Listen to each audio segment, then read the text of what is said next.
তোমরাও কিন্তু খুব সহজেই বাড়িতে এত সুন্দর একটা টেস্টি কাপকেক বানিয়ে ফেলতে পারবে। তো চলো দেখি আমি এটা কি করে বানালাম। প্রথমেই আমি এখানে 2 প্যাকেট ওরিও বিস্কুট নিয়েছি আর একটা 20 টাকা দামের ডেরি মিল্ক নিয়েছি।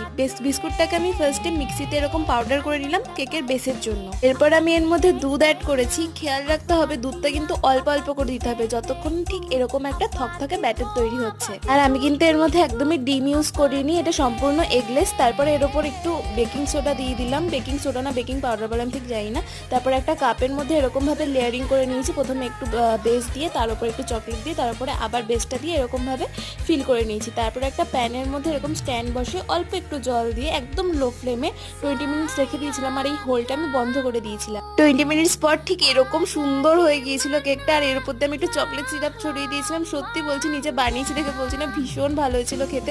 দাও সুগার বানিয়েছিলাম তাই মিষ্টিটাও একদম ব্যালেন্স ছিল। তোমরা কিন্তু বাড়িতে একটু ট্রাই করতেই পারো।